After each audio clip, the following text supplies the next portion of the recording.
नमस्कार साथियों, आज हम बीएससी नर्सिंग फर्स्ट सेमेस्टर के लिए क्लासेज स्टार्ट कर रहे हैं। फर्स्ट सेमेस्टर के अंदर कौन कौन से एग्ज़ाम लगेंगे आपके, तो यहाँ पर आप देखिए। फर्स्ट सेमेस्टर में एनाटॉमी और फिजियोलॉजी का एक पेपर लगेगा और सोशियोलॉजी और साइकोलॉजी का एक पेपर लगेगा। वहीं पर इंग्लिश और दूसरा पेपर लगेगा हिंदी का। ऐसे आपके कुल मिला के 4 पेपर लगेंगे। उसमें एनाटॉमी और फिजियोलॉजी का एक लगेगा, साइकोलॉजी और सोशियोलॉजी का एक लगेगा, इंग्लिश का एक पेपर लगेगा और हिंदी का एक पेपर लगेगा। ऐसे कुल मिला के आपके 4 पेपर लगने वाले हैं। तो हम आज स्टार्ट जो कर रहे हैं वो सोशियोलॉजी से स्टार्ट कर रहे हैं। उसके बाद में साइकोलॉजी की भी क्लासेज आएंगी। आप चैनल को सब्सक्राइब कर लीजिए और रेगुलर बेसिस पर इस चैनल से जुड़े रहिए और हम क्लासेज आपके लिए लाते रहेंगे। तो आज बात कर रहे हैं सोशियोलॉजी के बारे में। सोशियोलॉजी में स्टार्ट करते हैं इंट्रोडक्शन वाला पार्ट। जो फर्स्ट चैप्टर है सोशियोलॉजी का वो है इंट्रोडक्शन। सोशियोलॉजी का इंट्रोडक्शन जो है ये फर्स्ट चैप्टर के अंदर आता है। इंट्रोडक्शन में सबसे पहले देखिए कि सोशियोलॉजी जो है एक वर्ड होता है सोशियस, जो कि लैटिन वर्ड है। इसका इंग्लिश के अंदर जो मीनिंग होता है वो होता है कंपेनियन या फिर सोसाइटी। कंपेनियन या सोसाइटी। जो कंपेनियन का जो मतलब होता है ये इसका मतलब होता है साथी, और सोसाइटी का मतलब होता है जो हम एक दूसरे के साथ, एक ग्रुप ऑफ पीपल, जो उसे कहते हैं सोसाइटी। तो सोशियस का मतलब होता है कंपेनियन या फिर हम बोल सकते हैं सोसाइटी। और ये कैसा वर्ड है? लैटिन वर्ड है। तो लैटिन वर्ड से ही ज़्यादातर चीज़ें ड्राइव होती हैं। इसके पीछे भी एक लॉजिक होता है कि जितने भी वर्ड होते हैं ये लैटिन वर्ड से ही ओरिजिनेट होकर आते हैं। ऐसा क्यों है? क्योंकि लैटिन जो भाषा है ये एक डेड लैंग्वेज है। लैटिन भाषा कैसी है? डेड लैंग्वेज है। मतलब इसको बोलने वाले, इस भाषा को बोलने वाले लोग बहुत कम बचे हुए हैं। इसीलिए इस भाषा के अंदर चेंजेस होना बहुत कम पॉसिबिलिटी रखता है कि इस भाषा के अंदर चेंजेस होंगे। इसलिए इस भाषा से ज़्यादातर चीज़ों को ओरिजिनेट किया जाता है ताकि उनके अंदर वेरिएशन ना आए। और जो दूसरा वर्ड है इसके अंदर लोगस जो कि ग्रीक वर्ड है, इसका मतलब होता है स्टडी या फिर साइंस। मतलब सोशियोलॉजी 2 वर्ड से मिलकर बना हुआ होता है, सोशियस प्लस लॉजी से। लॉजी का मतलब होता है स्टडी, सोशियस का मतलब होता है कंपेनियन या फिर साथी। हमारी क्लासेज की एक खास बात ये रहेगी कि इसके अंदर इंग्लिश वाले स्टूडेंट और हिंदी वाले स्टूडेंट दोनों ही कंफर्ट फील करेंगे, क्योंकि हिंदी के साथ साथ हम इंग्लिश को भी इतना ही तजुर्बा देते हैं, इतनी इंपॉर्टेंस देते हैं। क्योंकि एक इंग्लिश मीडियम वाला स्टूडेंट जब इंग्लिश में पढ़ लेता है, लेकिन उसको अच्छा जो कंफर्ट फील करता है वो समझने के लिए वो हिंदी में करता है। जब उसको चीज़ यहाँ पर समझ में आ जाएगी हिंदी में भी इंग्लिश में भी, तो एग्ज़ाम के अंदर वो इजीली अपने मन से वो चीज़ें लिख सकता है। वो रटने की, उसको हर एक लाइन रटने की ज़रूरत नहीं पड़ेगी। वैसे ही जैसे एग्ज़ाम, सेमेस्टर का एग्ज़ाम जो होगा आपका नर्सिंग का, वो इंग्लिश में ही होना है, इंग्लिश में ही होगा एग्ज़ाम। तो लेकिन फिर भी हिंदी वाले स्टूडेंट को एक बार हिंदी में वो चीज़ समझा दी जाती है और साथ साथ इंग्लिश भी बता दी जाती है। हर एक मीनिंग का अर्थ बता दिया जाएगा आपको। तो आप जो है इजीली आप वहाँ पर पेपर में क्वेश्चन अटेम्प्ट कर सकते हैं। इसलिए हिंदी और इंग्लिश हम बराबर तजुर्बा देंगे, दोनों को साथ साथ इंपॉर्टेंस देंगे और अच्छे तरीके से पढ़ते हुए चलेंगे। तो हम बात कर रहे थे सोशियोलॉजी की। तो सोशियोलॉजी जो है 2 वर्ड से मिलकर बना हुआ होता है, सोशियस प्लस लोगस से। सोशियस का मतलब होता है सोसाइटी या फिर कंपेनियन, जिसका मतलब होता है साथी या समाज, जबकि लोगस का मतलब होता है स्टडी। ठीक है। एक और जो मेन इंपॉर्टेंट बात है इस लाइन से, ये जो लाइन है काफ़ी इंपॉर्टेंट है, क्योंकि आप जानते हैं बीएससी नर्सिंग जो आपका फर्स्ट सेमेस्टर में एग्ज़ाम लगेगा उसके अंदर एमसीक्यू क्वेश्चन भी आएंगे।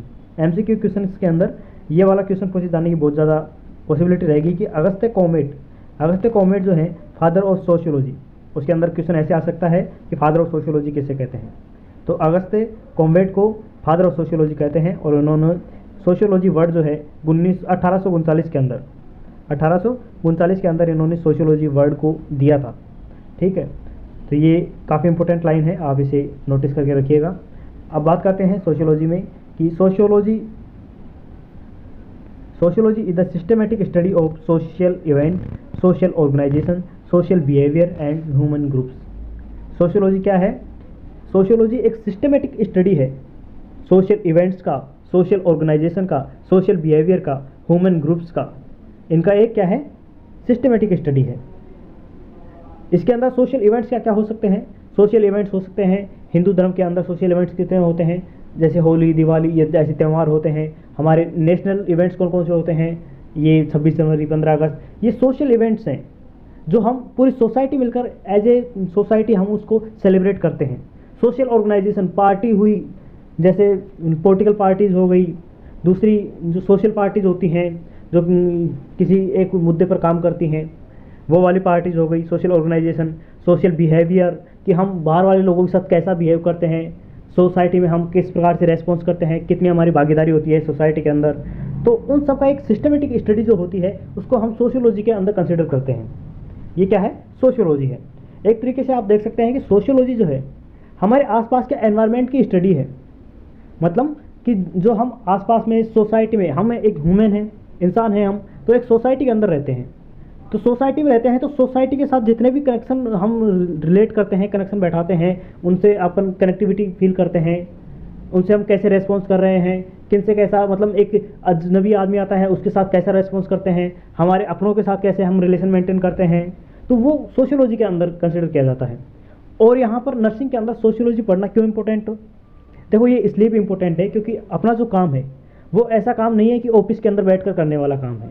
नर्सिंग का काम हॉस्पिटल में जाके होने वाला है, और हॉस्पिटल के अंदर हम उन पेशेंट्स के साथ डील करेंगे जो कि समाज से आ रहे हैं, हम भी समाज से आ रहे हैं, पेशेंट्स भी अलग अलग समाज से आने वाले हैं। तो हम उन सब के बारे में अगर थोड़ी बहुत ब्रीफ में नॉलेज रखेंगे कि इस कम्युनिटी से आ रहे हैं तो इसका मतलब इनके रिलीजन में इतना कुछ होता होगा, ये कुछ उनके बारे में कुछ एक मेकअप माइंड में कुछ रखना ज़रूरी है, क्योंकि वहाँ पर अलग अलग रिलीजन, अलग अलग कस्टम के लोग आ रहे हैं, तो उनकी अलग अलग मान्यताएं हैं। इसलिए जो है ये एक इम्पोर्टेंट सब्जेक्ट बन जाता है अपनी नर्सिंग के लिए, ताकि हम उन सब लोगों के साथ डील कर सकें। ये हुई अपने सोशियोलॉजी के इंट्रोडक्शन के बारे में बात, और हम आगे बढ़ते हैं सोशियोलॉजी के इंट्रोडक्शन के आगे कि sociology examine the pattern of social interaction, social relation, social progress, institution, norms and values that shape and changes society. जो सोशियोलॉजी जो है ये बहुत सारी चीज़ों के पैटर्न को एग्जामाइन करता है।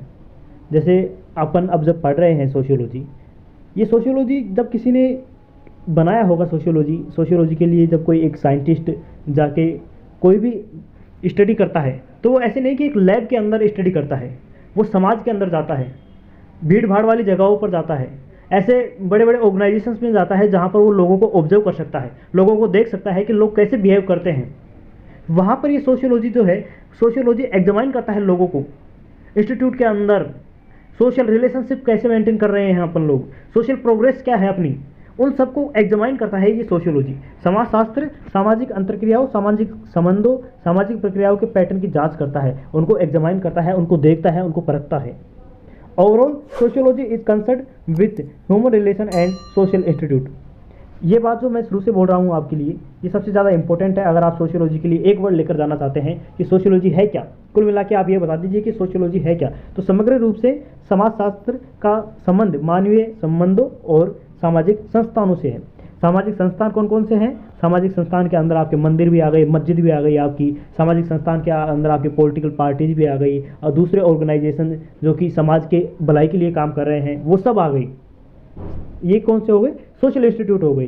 जबकि ह्यूमन रिलेशंस, हम एक सोसाइटी के अंदर कैसे रिलेशन मेंटेन कर रहे हैं, दूसरे लोगों के साथ कैसे रह रहे हैं, पशु पक्षियों के साथ कैसा बिहेव करते हैं, ये सोसाइटी के अंदर आ रहे हैं सारी चीज़ें। तो सोशियोलॉजी किसके कंसर्न में होती है, किसके अराउंड घूम रही है सोशियोलॉजी? ह्यूमन रिलेशंस के अराउंड घूम रही है और सोशल इंस्टीट्यूट के अराउंड घूम रही है। ठीक है, यहाँ तक आपको क्लियर हो रहा है बात? आप कमेंट के अंदर बता दीजिए कि आपको ये बात यहाँ तक क्लियर हो रही है, आपको क्लासेस कैसी लग रही हैं, ये आप कमेंट के अंदर बता सकते हैं। हम सोशियोलॉजी की डेफिनेशंस देख रहे हैं। सोशियोलॉजी की डेफिनेशंस से हर साल कुछ ना एक क्वेश्चन जरूर आ सकता है डेफिनेशंस के बारे में। डेफिनेशंस के ऊपर एक क्वेश्चन जो 2 नंबर के ऊपर आ सकता है। आप जानते हैं कि जो आपका एग्जाम होगा उसके अंदर शॉर्ट क्वेश्चन आएंगे, वेरी शॉर्ट क्वेश्चन आएंगे और लॉन्ग क्वेश्चन आएंगे। तो वेरी शॉर्ट क्वेश्चन के अंदर आपसे ये पूछ सकता है डेफिनेशंस। तो हम देखते हैं डेफिनेशन। आप कोई भी 2 डेफिनेशंस याद कर सकते हैं यहाँ से।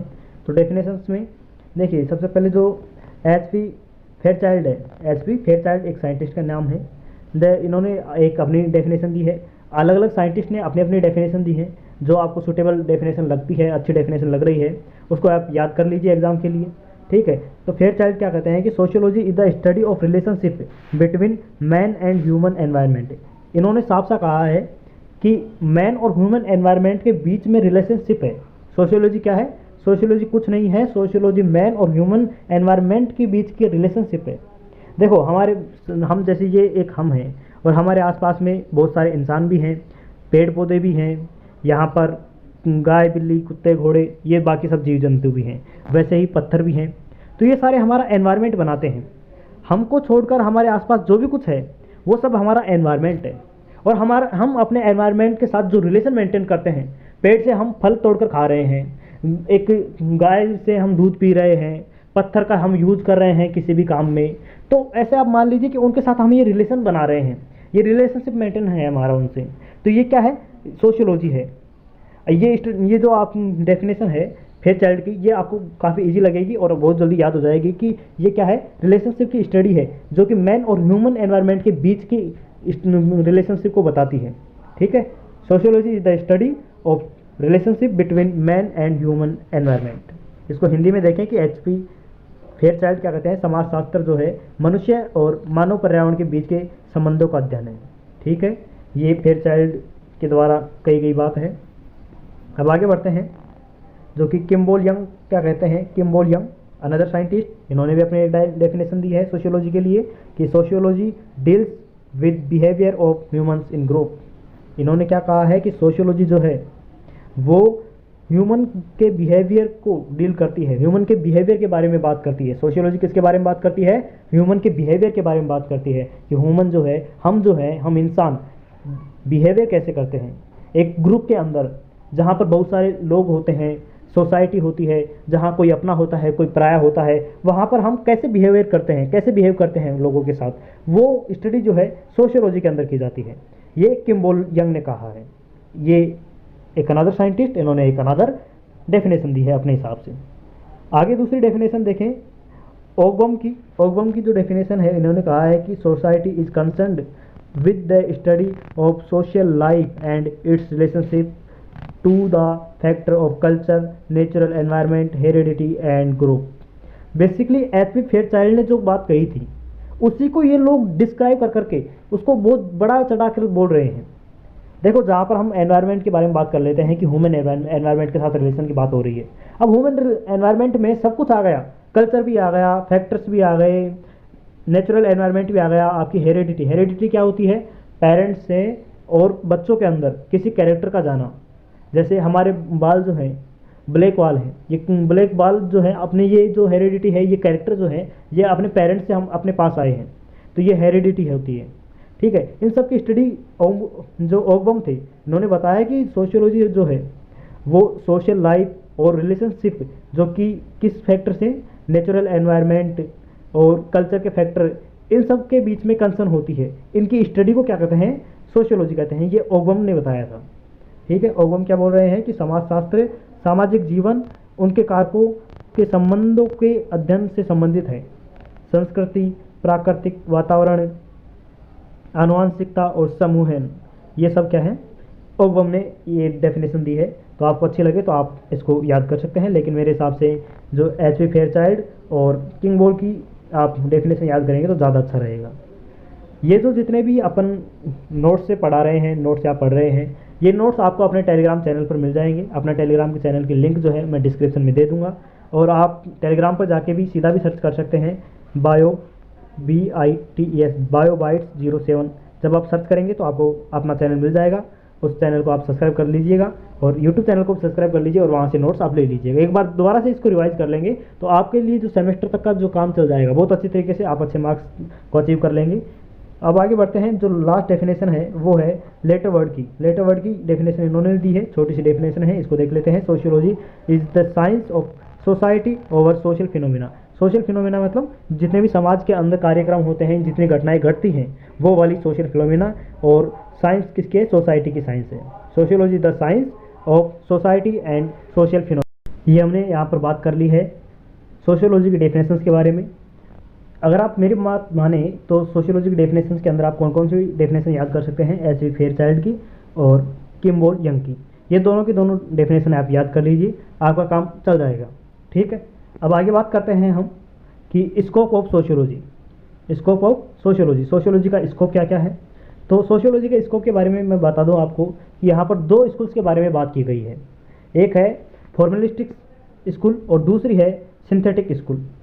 ये दोनों की दोनों, आप जैसे एक नॉर्मल स्कूल होती हैं, हम देखते हैं, हमने पढ़ा है, तो वो वाली स्कूल नहीं है ये एक साइंटिफिक स्टडी करने के लिए ये स्कूल्स बनाई गई हैं। ये ग्रुप ऑफ स्कूल्स हैं बहुत सारी, जहाँ पर स्कॉलर्स जो रिसर्च करते हैं किसी एक विषय के ऊपर, ये अलग अलग आइडियाज़ को लेकर ये स्कूल्स बनी हुई हैं। इनमें से एक स्कूल क्या कहती है, एक स्कूल के लोग क्या कहते हैं कि जो सोशियोलॉजी का स्कोप है वो नैरो होना चाहिए, ताकि हम छोटी छोटी चीज़ों को नोटिस कर सकें और हर एक बिहेवियर को नोटिस करके उसके बारे में एक ऑथेंटिक परिमाण दे सकें। जबकि वहीं पर दूसरी जो स्कूल है वो ये कहती है कि नहीं, एक इसके स्पेसिफिक चीज़ के बारे में स्टडी नहीं करनी चाहिए, एक ब्रॉड स्टडी करनी चाहिए। सोशियोलॉजी के अंदर एक ब्रॉड स्टडी होनी चाहिए ताकि हम बहुत सारे लोगों पर स्टडी कर सकें और एक अच्छा परिणाम निकाल सकें।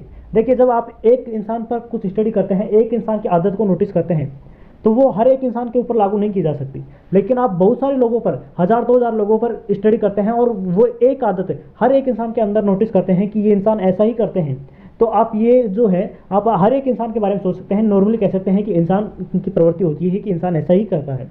तो ब्रॉड स्टडी का ये एक बेनिफिट होता है कि उसको हर एक चीज़ पर लागू किया जा सकता है।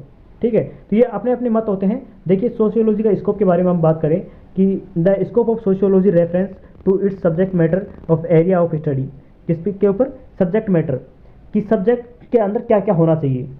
सब्जेक्ट नैरो होना चाहिए, ब्रॉड होना चाहिए, सब्जेक्ट के अंदर क्या क्या चीज़ें इंक्लूड करनी चाहिए, अपने को क्या चीज़ इंक्लूड नहीं करनी चाहिए, ये लेबोरेटरी के अंदर होना चाहिए इस सब्जेक्ट की स्टडी, या फिर कहीं बाहर एनवायरनमेंट सोसाइटी के अंदर होना चाहिए, या फिर एरिया ऑफ स्टडी क्या क्या होनी चाहिए, क्लिनिक में इसकी प्रेजेंस होनी चाहिए, इकोनॉमिक्स में इसकी इंपॉर्टेंस होनी चाहिए, या फिर अपन बोले कि 10 तक के सभी स्टूडेंट के लिए एक जनरल के रूप में भी हम कह सकते हैं कि इसका स्कोप होना चाहिए। तो यहाँ पर ये डिपेंड करता है और यहाँ पर ये बताता है कि कौन कौन से एरिया में सोशियोलॉजी की ज़रूरत है, स्टडी कौन कौन से एरिया में करनी चाहिए, एरिया ऑफ स्टडी और सब्जेक्ट ऑफ मैटर। ये दोनों के दोनों सब्जेक्ट जो है रेफरेंस करते हैं सोशियोलॉजी को। There are 2 main schools thought regarding the scope of sociology. 2 main school हैं जो कि सोशियोलॉजी के स्कोप के बारे में बात करती हैं। इसको हिंदी में देखें कि समाजशास्त्र का दायरा उसके विषय वस्तु एवं अध्ययन के क्षेत्र को संदर्भित करता है। इसके 2 मुख्य विद्यालय हैं, 2 मुख्य विद्यालय हैं।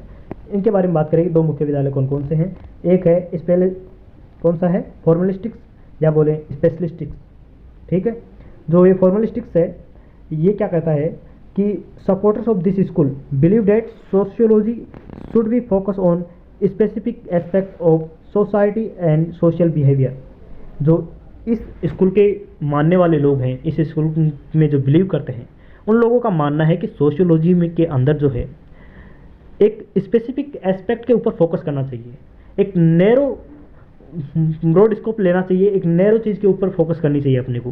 जैसे किसी एक चीज़ के ऊपर कि इंसान 10 लोगों के ऊपर हम स्टडी कर रहे हैं, तो ये कहता है कि अपन कम से कम लोगों के ऊपर स्टडी करें और एक अच्छा परिणाम निकाल के सामने लाएं। इस स्कूल को मानने वाले लोग ये सोचते हैं कि एक स्पेसिफिक एस्पेक्ट के ऊपर फोकस करें हम और सोशल बिहेव को नोटिस करें। ये बात कौन कहते हैं? फॉर्मलिस्टिक्स सोसाइटी को मानने वाले लोग कहते हैं। ठीक है, आगे बात करें कि जो मैक्स वेबर थे, एक साइंटिस्ट मैक्स वेबर, वो emphasis that sociology should be deal with interpretation of social behaviour only. इन्होंने ये कहा मैक्स वेबर ने कि सोशियोलॉजी के अंदर अपन जो है अपने को इंटरप्रिटेशन ऑफ सोशल बिहेवियर के ऊपर ही फोकस करना चाहिए, सोशल बिहेवियर के ऊपर ही फोकस करना चाहिए, बाकी सब चीज़ों के ऊपर अपने को फोकस नहीं करना चाहिए। सोशियोलॉजी के अंदर केवल और केवल एक चीज़ के ऊपर फोकस करना चाहिए, वो क्या है? सोशल बिहेवियर के ऊपर फोकस करना चाहिए। ये बात किसने कही? ये मैक्स वेबर ने कही। ये फॉर्मलिस्टिक स्कूल को मानने वाले लोगों में से थे, उनकी फॉर्मलिस्टिक स्कूल के ऊपर बिलीव करने वाले लोगों में से थे। ठीक है, ये एक बड़ा नाम है, इसलिए यहाँ पर इसको इंक्लूड किया जा रहा है। जो एल्फ्रेड विल्केंट हैं, उन्होंने आर्ग्यू किया that sociology should study formal behaviour rather than the actual behaviour of individual of the society.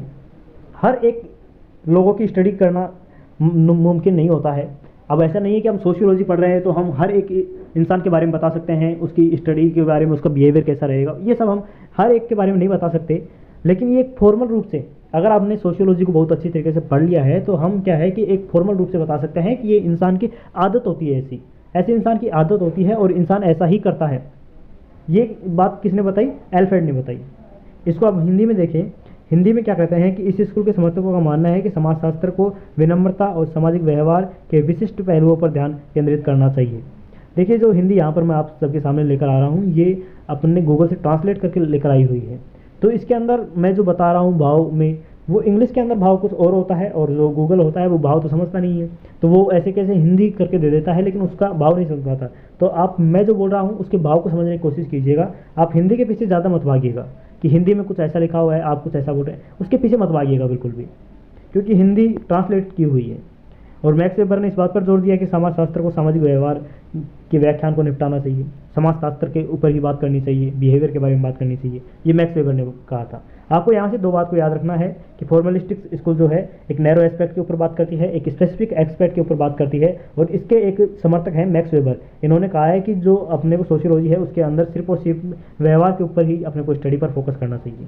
अब दूसरी स्कूल के बारे में बात करें, सिंथेटिक स्कूल। ये जो सिंथेटिक स्कूल है ये क्या कहती है कि supporter of this school believe that sociology is a general science with a broad scope studying in the society as a whole. क्या कहते हैं कि सिंथेटिक स्कूल के स्कूल के समर्थकों का मानना है कि समाजशास्त्र व्यापक दायरा वाला एक सामान्य विज्ञान है जो समग्र रूप से समाज का अध्ययन करता है। मैंने स्कोप को शुरुआत करने से पहले मैंने आपको बताया था कि यहाँ पर दो स्कूल हैं, जो कि एक नैरो एस्पेक्ट की बात करता है कि नैरो एस्पेक्ट पर काम करना चाहिए सोशियोलॉजी के अंदर, एक कहता है कि अपने को बहुत ही ब्रॉड लेवल पर बात करनी चाहिए सोशियोलॉजी के अंदर। तो नैरो एस्पेक्ट पर जो बात करने वाली बात कही गई थी वो बात की गई थी किसके लिए, फॉर्मलिस्टिक स्कूल के लिए, जबकि सिंथेटिक स्कूल वाले को मानना है कि अपने को ब्रॉड स्कोप पर बात करनी चाहिए, बड़े लेवल पर बात करनी चाहिए, बड़ी बात करनी चाहिए, एक जनरल साइंस है ये कोई एक स्पेसिफिक साइंस नहीं है, ये जनरल साइंस है, इसके ऊपर अपने को हर बात करनी चाहिए, बोर्ड स्कोप पर बात करनी चाहिए, सोसाइटी की हर एक चीज़ के ऊपर बात करनी चाहिए, ये सिंथेटिक स्कूल का मानना है। ठीक है, इसके समर्थक कौन थे? इनके समर्थक थे अगस्त्य कॉम्वेट। कौन थे? अगस्त्य कॉम्वेट। ये वही हैं सोशियोलॉजी के फादर। इस बात को आपको यहाँ पर भी नोटिस करना है, अगस्त्य कॉम्वेट की बात जहाँ भी आ जाएगी आपको उस बात को नोट करके रखना है। अगर आप क्वेश्चन के अंदर अगस्त्य कॉम्वेट का नाम भी डाल देते हैं तो क्वेश्चन का वजन बढ़ जाता है। जो चेक करने वाला टीचर है उसके नज़रों में ये नाम पहले से सुहाया हुआ है, उसको ये नाम पहले से पता है और ऐसे आपको बहुत अच्छे नंबर देकर जाएगा अगर आप अगस्त्य कॉम्वेट को यहाँ पर रेफरेंस देते हैं। उन्होंने advocating for vending the scope of sociology of the study of aspect of the sociology can lead the miss understanding result. इन्होंने कहा कि अगर सोशियोलॉजी के अंदर हम किसी एक स्पेसिफिक चीज़ के ऊपर बात करेंगे, एक छोटे लेवल की बात करेंगे, नैरो आइडिया से बात करेंगे, तो वो हो सकता है कि मिस अंडरस्टैंडिंग रिजल्ट देते अपने को। इसीलिए इन्होंने कहा कि ब्रॉड लेवल पर बात करनी चाहिए अपने को, सोशियोलॉजी के अंदर ब्रॉड लेवल पर बात करनी चाहिए। तो ये सिंथेटिक स्कूल के क्या थे? समर्थक थे।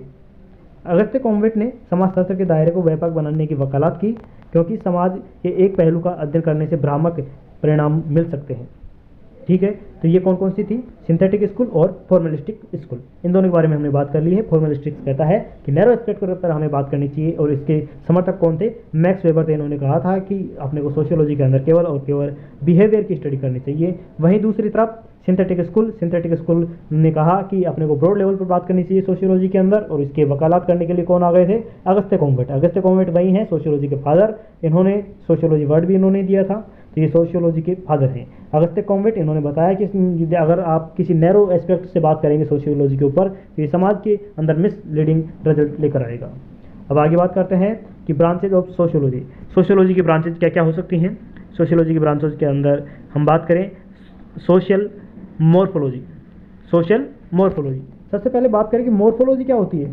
आपने 11th के अंदर पढ़ा होगा कि मॉर्फोलॉजी, प्लांट मॉर्फोलॉजी, जिसके अंदर हम बाहर से स्ट्रक्चर के बारे में डिस्कस कर रहे थे, उसके रूट के बारे में डिस्कस कर रहे थे, उसकी लीफ के बारे में, उसके तने के बारे में बात कर रहे थे, इन सब बारे में हम बात कर रहे थे। तो मॉर्फोलॉजी का अंदर होता है कि हम बाहर से उसकी स्टडी कर रहे हैं, उसके आकार की स्टडी कर रहे हैं, उसको बोलते हैं मॉर्फोलॉजी। अब यहाँ पर बात आई है सोशल मॉर्फोलॉजी, मतलब समाज का बाहर से ढांचा दिखने में कैसा है, हम उसके बारे में स्टडी करने वाले हैं सोशल मॉर्फोलॉजी के बारे में। देखो, the study of geographical aspect of a society such as how population density affect a society. वही बात कि जियोग्राफिकली एस्पेक्ट से बात करते हैं सोशल मॉर्फोलॉजी के अंदर कि वहाँ की पॉपुलेशन डेंसिटी कैसी है, सोशल वो जियोग्राफिकली कहाँ रहते हैं, प्लेन एरियाज में रहते हैं, हिली एरियाज में रहते हैं, कहाँ पर ये रहते हैं, कहाँ पर ये लिविंग करते हैं। ठीक है, ये किसके अंदर स्टडी करते हैं अपन? सोशल मॉर्फोलॉजी के अंदर बात करते हैं। वैसे ही बात करें सोशल फिजियोलॉजी के अंदर, फिजियोलॉजी के अंदर करते हैं अपन, आपको याद होगा अपन ने 11th के अंदर पढ़ा था ह्यूमन फिजियोलॉजी, जिसके अंदर हम डाइजेशन की भी फिजियोलॉजी देखते हैं कि हमने शुरू में खाना खाया, पेट के अंदर HCl आया और उसने बहुत सारे डाइजेस्टिव एंजाइम डाले, वहाँ पे डाइजेशन स्टार्ट हुआ। ये क्या है? फिजियोलॉजी है। और फिजियोलॉजी ऐसे तो होती नहीं है कि अपन उसके एक एक चीज़ को देखें और एक एक चीज़ को अलग करें। एक एक चीज़ को अलग थोड़ी नहीं किया जा सकता है फिजियोलॉजी। फिजियोलॉजी तो एक लंबी प्रोसेस है। एक बार हमने खाना खा लिया, अब वो प्रोसेस होती रहेगी कि उसका डाइजेशन चलता रहेगा। ये चलती रहने वाली प्रोसेस है, ये डायनेमिक प्रोसेस बोलते हैं उसको। जो प्रोसेस लगातार चलती रहती है उसको डायनेमिक प्रोसेस बोला जाता है। तो ये जो है सोशल फिजियोलॉजी जो है, सोशल फिजियोलॉजी कैसी एक है? डायनेमिक प्रोसेस है, वो भी किसकी? सोसाइटी की। ठीक है। Examine the influence of dynamics progress in society including religion, morals, law, economics and politics. Social physiology जो है एक डायनेमिक प्रोसेस है जिसके अंदर हम रिलीजन के बारे में, लॉज के बारे में, इकोनॉमिक्स के बारे में, पॉलिटिक्स के बारे में, समाज के अंदर जितने भी एस्पेक्ट हो सकते हैं उन सब के बारे में स्टडी करते हैं, जो कि लगातार चेंजेस होते रहते हैं, लगातार बदलते रहते हैं। उन सब के बारे में हम सोशल फिजियोलॉजी के बारे में बात करते हैं उसके अंदर। ठीक है। अब बात करते हैं जनरल सोशियोलॉजी। जनरल सोशियोलॉजी जो है focus on general social laws. किसके ऊपर? General social laws and the interaction of human being with the aim of improve society. जो जनरल सोशियोलॉजी है ये सामान्य सामाजिक कानूनों और मानव की अंतःक्रियाओं पर ध्यान एकत्रित करता है। समाज के कानून कैसे हैं? कुछ ऐसे कानून हैं जो कि लिखे हुए नहीं हैं, संविधान के अंदर नहीं है, लेकिन वो कानून है, अपने को मानना पड़ता है, वो सोसाइटी के कानून है। जैसे मंदिर में जाते वक्त अपने को चप्पल जूते बाहर निकालने होते हैं। ये किसी ने बताया नहीं है, कोई स्टडी में नहीं है, किसी किताब में नहीं लिखा हुआ है, किसी संविधान में नहीं लिखा हुआ है, लेकिन ये समाज के बताए हुए रूल हैं। ये जो हमें बताया नहीं गया, लेकिन ये मान्य है, हमने शुरू से देखा है, हम भी मानते आए हैं और हम आगे भी अपनी जनरेशन को ऐसे ही ट्रांसफ़र करते आ रहे हैं। ठीक है। तो ऐसे लॉज और उनका ह्यूमन बीइंग पर इफेक्ट, तो इम्प्रूविंग ऑफ सोसाइटी, इन सब के बारे में स्टडी करते हैं। वो किसके अंदर स्टडी करते हैं? जनरल सोशियोलॉजी के अंदर बात करते हैं। मानव के अंतर्क्रियाओं के बारे में स्टडी करते हैं।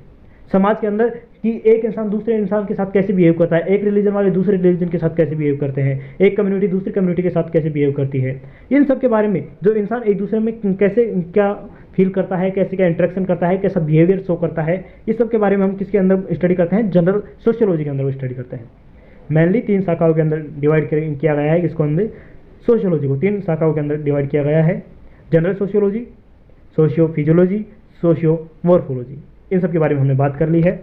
तो आज के लिए अपनी क्लास में इतना ही रहेगा। अगली क्लास में हम इससे आगे देखेंगे। अभी चैप्टर 1 पूरा नहीं हुआ है, चैप्टर 1 पूरा देखेंगे। तो आप देख सकते हैं कि अपन ने सबसे पहले जो यहाँ पर बात की थी किसके बारे में, ये इंट्रोडक्शन के बारे में हमने बात कर ली है। यहाँ पर सबसे पहले सबसे ज़्यादा इंपॉर्टेंट जो है अगस्त्य कॉम्वेट का है, तो आप यहाँ पर इसको याद रखिएगा कि फादर ऑफ सोशियोलॉजी अगस्त्य कॉम्वेट है। और सोशियस, और ये किससे बना हुआ है? लॉजी से बना हुआ है। सोशियस जो है एक लैटिन वर्ड है। लैटिन वर्ड क्यों है ये सब हमने डिस्कस कर लिया है।